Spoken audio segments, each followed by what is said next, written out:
most boring job that I had. I'm not going to front. It was boring. Hey everyone, welcome back to my channel.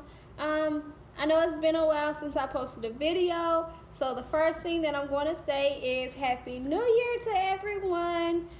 It is 2020, and my last video was maybe about 3 months ago.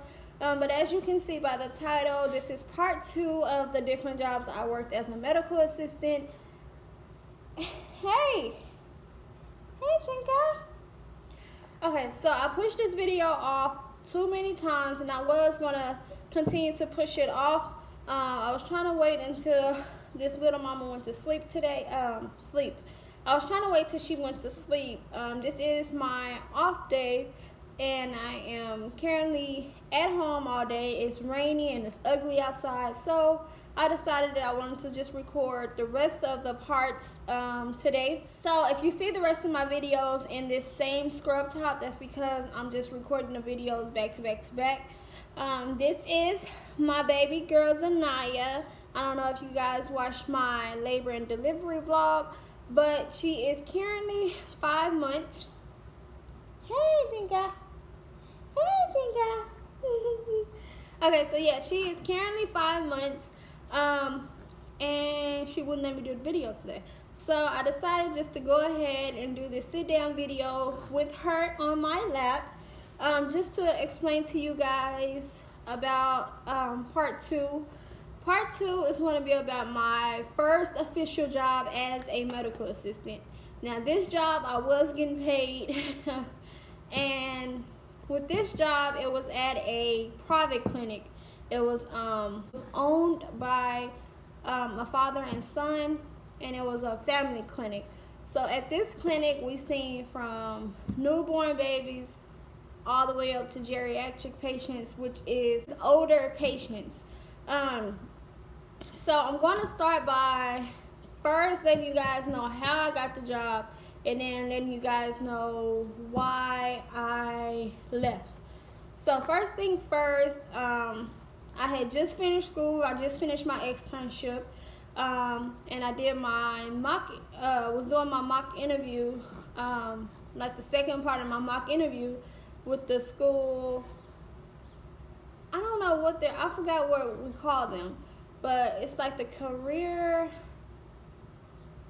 I don't know. Okay, so I first got this job through the school that I went to. So they had sent out my resume to different jobs, and this was, I want to say this was the first job that reached back out to them the same day that they started sending my resume out. So this job had reached out to them and let them know they was interested in doing an interview with me. So my school had called and let me know like the interview date and the interview time. So I was so excited to go. I think I got the call a day before my interview. So I got the call on a Thursday. My interview was on a Friday. Hey, what's the matter? What's the matter? Okay, yeah, so I got the interview on a Friday. So the day of the interview, I was all excited to go. I was nervous. I was looking over like my mock interview guide that I had did with our career. I'm gonna just say career specialist because I really forgot what they're. Just the career specialist, okay?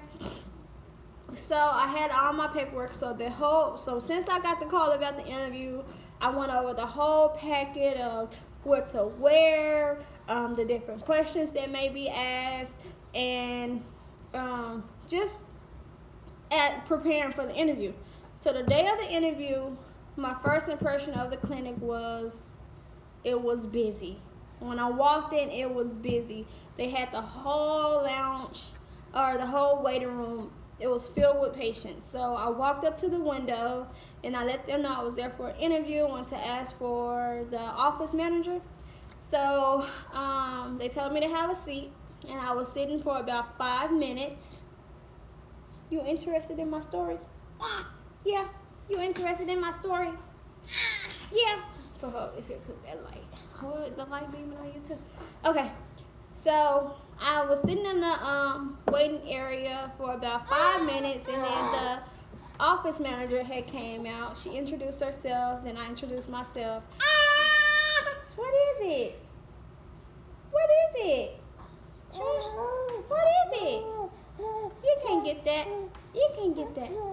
Okay, back to the story. Okay, I'm gonna make this quick because I'm already at 5 minutes and 45 seconds. Okay, so the office manager came out. She introduced herself. Then we walked to the back, and we had the interview. Towards the back, it was in their break room. So I thought I was just gonna be interviewing with her, but I was also interviewing with one of the nurse practitioners there. So it was the office manager. Okay, and then what else happened? What else happened? What else happened? Okay, so yeah. So instead of me just interviewing with the office manager, hold on, let me give her pacifier. Okay, I'm back. I had to give her a pacifier and put her in her little rocker. Okay, so yeah. I thought I was just going to do my interview with just the office manager, but I ended up doing it with one of the nurse practitioners that worked there. So first, they just let me know what they were looking for and what positions they had open, which was 2. It was a front, the receptionist to check patients in and verify insurance and call and confirm appointments. And then it was the second opening, which was for a medical assistant, just to help in the back, room patients and do vitals and give shots and all that. And then she also squeezed in that they had another opening where it was like a scanner job where you'll basically be just putting, because they had just went electronic with all their patient charts. So the scanner job was to get all the paper charts that they were previously using and just scan them into different, like the patient chart into the computer, and then shredding their paperwork. So I was like, oh, okay. And then in my head, I just thought that it was like a 50-50 chance that I was going to get hired. I was like, okay, well, they have all this, and from the way of them squeezing in that little extra position at the end, I feel like they like me, and I feel like they want to offer me a job. So they asked me different questions, and then I remember the last question was, do I know any type of Spanish? And I was like, no, I wish I did. But yeah, so the interview went good. I felt like the interview went good. So I had left, went home, went to go pick up my oldest daughter, and, was just chilling at home. Picked up my oldest daughter, then we went home. Shoot. Naya's back. Okay, so after the interview, I picked up my oldest daughter. We went home. I'm just really looking at my phone trying to see if they're going to call me, if I missed a call, and so on. So we get home, and I'm just waiting on them to basically call me to let me know I got the job, because deep down inside, I really feel like I had the job. Hey. Yeah, I really felt like I had the job. I really felt like they was going to offer me the job due to just the whole vibe of the interview and everything that went on during the interview. So it gets down to around maybe 6 or 7 p.m. And I'm like, oh, well, I guess I didn't get the job because I haven't got a call. They haven't called me back. Remind you, it's Friday night, and I'm thinking the office already closed. Well, the office closed like at 5:30 and all that. So it's like 6:30, 7 o'clock. I'm like, okay, I didn't get the job, so I'll just keep applying. So not even 10 minutes later, I got a call from an unknown number, and I answered the phone, and it was like, hey, this is blank, blank, blank at the blank, blank family clinic, and we decided that we wanted to offer you the job. And I wanted to scream. I was screaming inside because it's my first job as a medical assistant.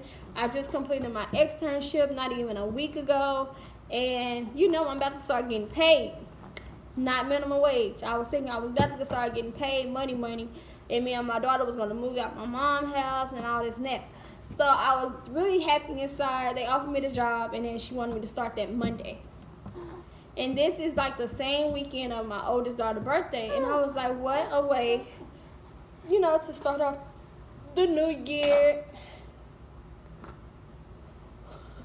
What a way to start off the new year, and actually finish school and, already have a job lined up, because it was so many stories that I heard of medical assistants like finishing school and not being able to find a job and this and that. So she offered me the scanner job. I'm like, okay, well, it's a start. And then she buttered it up, was like, well, you will start by, you'll start by scanning in the patient's chart. You'll start by doing the scanner during the morning, and then after lunch, you'll help out in the back with room and patients. I was like, okay, cool, that sounds good to me. That way, in the morning, I can get myself together. This is my first job. Just get myself prepared and ready to work. So the first day they showed me what to do as far as like scanning in paperwork. They had also hired a receptionist who was like another medical assistant. So we both started the same day. We both was training. So the first day they showed me how to scan in. And then after lunch, I was following another medical assistant that was just showing me how to room patients and all this type of stuff. And then they asked me if I was familiar with the software they was using, which was, I want to say, Epic. And we was using that during my externship. So I was like, oh yeah, I'm familiar with this. And they was like, oh, well, that's a plus. Well, since you're familiar with the system already, then we'll just let you room the patient in the afternoon, because they was trying to test between me and then the other girl who they hired for a receptionist to do. So basically, after they showed me how to scan, and I followed another medical assistant, and they showed me how to room patients and so on. So for the first week, everything was good. I came in, my schedule at the time was 9 to 4:30. That was my schedule, my first schedule, 9 to 4:30. So as the weeks went by, everything going smooth. We get to work one day, and then the lady that was checking out, she's not there no more. So we're like, what happened? I leave at 4:30. The clinic don't close till 5:36. Kind of find out she ended up getting fired for getting into it with one of the nurse practitioners. So at this time, instead of me helping in the back, like rooming patients, I'm scanning and I'm checking out. So I'm like, okay, it's cool. So fast forward, they hire someone for the checkout, so I go back to scanning and, room patients in the afternoon. And then they wanted, at this time, one of the medical assistants, the full medical assistants who worked all day, ended up getting fired and let go. So the lady that was checking out, they trained her to work in the back because, she was bilingual. And it worked and moved faster because it was like all types of patients that came in. So at that point, I got transferred again to scanning and check out. I was full time just checking out and scanning paperwork.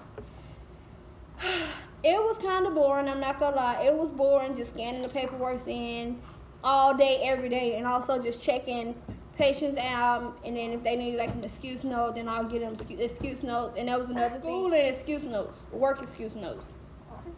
It was so boring, and I was there for almost 2 years. So from my second, third month being there to I was scanning and checking out. I didn't even see the back of I didn't even room a patient. The only patient I roomed was my daughter when she came up there. All right, so yeah, that was the most boring job that I had. I'm not going to even front. It was boring. And I was just happy that I had a job as a medical assistant. I had a job that I was getting paid. I'm just going to be real with you. I started out at $10 an hour, and I thought that was so much money. And then, because, I was so used to working for $7.50 or $8.25 at, like fast food restaurants and like assembly line type of work. So when they mentioned $10 an hour, I'm like, oh, well, hey, I'm getting paid $10 an hour. I'm at a medical clinic. I'm doing what I went to school for. But in reality, I wasn't. I was only scanning in paperwork to the chart and checking people out. So I was starting to get bored with the job, and I was actually starting to look for a different job because I wasn't rooming patients like I wanted to do. And then close to Christmas is when, well, the holidays, after September, it started to slow down a lot. Remind you, this is a private practice owned by father and son. So they coming out of pocket, they coming out their own money. Not only did they have the clinic I was working at, they had 4 other clinics, like within the within the area. So throughout this whole time, so around Christmas time it slowed down, so they was looking for a reason to cut budget. And they had already let one of the other girls go that was in the back. They tried to, lower her hours, and because they just felt like she wasn't as important as everybody else. And then they came to me. And this was maybe like a week or 2 before Christmas. And then the office manager at the time, she did not want to do it. She came because she was gone. I remember that day just like it was yesterday. She was gone the whole day at one of the other locations, and then she came back. You could tell something was wrong. She was saying her hair hurt. She kind of had an attitude with not like the patient. Something was bothering her, but she couldn't like tell or let anyone know. So she asked to talk to me, and at that point, I'm like, I already know what's up. So she asked to talk to me. I'm like, I already know what's up because they just tried to cut someone else's hours, and then that person ended up leaving. So we went to the back, and she was like, well, it's slow, and it's slow right now, and the doctors or the owners are trying to cut costs, so we're going to have to let you go. I was just in shock. I kind of knew it was coming. I was just in shock. She was like, well, once we start to pick back up, we'll give you a call if you're still interested and this and that. And she's like, but in the meantime, you can file for unemployment. And she was like, do you know how to do it? I was like, no. So she actually helped me do my unemployment right then and there. She really did not want to let me go. But yeah, it was a bittersweet moment because, like I said, I was already getting bored with what I was doing, and then I was also looking for another job.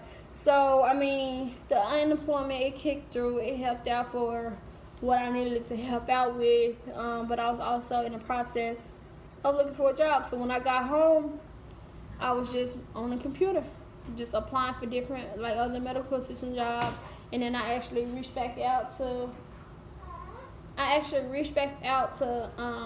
my school to see if they could send my resumes out to any other, anybody else that was looking for medical assistance. So everything worked out perfectly. I did get experience. My first 2 years as a medical assistant. I kind of feel like it was a waste with me just, checking out, being a person to check out and just scanning in old charts. It was kind of a waste to me, but that was the front office part that we learned in school. But I would have rather been in the back, actually pulling patients back, rooming them, giving shots, with like drawing blood and all that type of stuff. But for the most part, my first 2 years there, it was bittersweet. So, thank you guys so much for watching this video. I hope it was helpful. I hope you're very entertained. Please stay tuned for part 3. Part 3 is very interesting with the job that I have worked. So yeah, guys, please subscribe to my channel. If you know any other medical assistants that need advice or just want information regarding like different jobs or how it is to be a medical assistant, please send them to my channel. Please tell them to subscribe. Also, leave me comments of videos that you would like for me to talk about, or if you have any questions for medical assistants, please let me know. But yeah, please stay tuned for part 3.